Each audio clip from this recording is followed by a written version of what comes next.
two trains 121 meters and 99 meters in length respectively are running in opposite direction, one at the rate of 40 and other the rate of 32 kilometer per hour.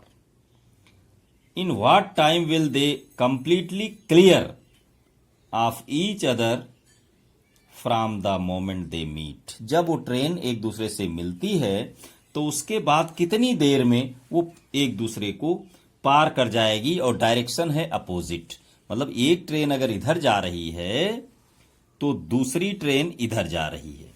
अब देखिए दोनों trains के जो given point हैं, जैसे ये train 121 metre लंबी है और इसकी स्पीड जो है वो 40 किलोमीटर पर आवर है, तो किलोमीटर को मीटर पर सेकंड में चेंज कर लीजिए, ये इसकी स्पीड है, इसकी डिटेल्स हैं। अब दूसरी ट्रेन की जो अपोजिट डायरेक्शन में जा रही है उसकी लेंथ है 99 मीटर और स्पीड है 32 किलोमीटर पर आवर। ये देखिए ये भी 32 है, किलोमीटर है, तो इसको 5/18 से मल्टीप्लाई कीजिए तो मीटर पर सेकंड स्पीड दोनों की मिल जाएगी।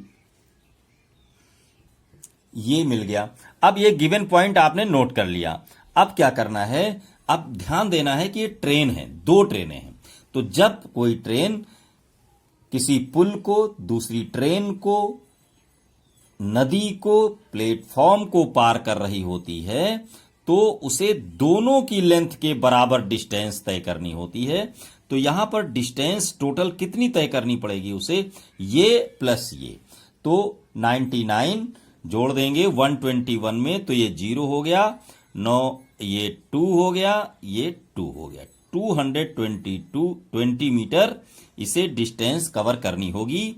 और स्पीड, अब स्पीड पर भी ध्यान देना है कि यहां पर स्पीड क्या होगी, इस रिलेटिव स्पीड होती है। जब दोनों चल रही होती हैं तो क्या होता है, इन दोनों में जो स्पीड काम करती है वो अगर अपोजिट डायरेक्शन में है तो दोनों की स्पीड ऐड हो जाती है, जुड़ जाती है, वो स्पीड काम करती है।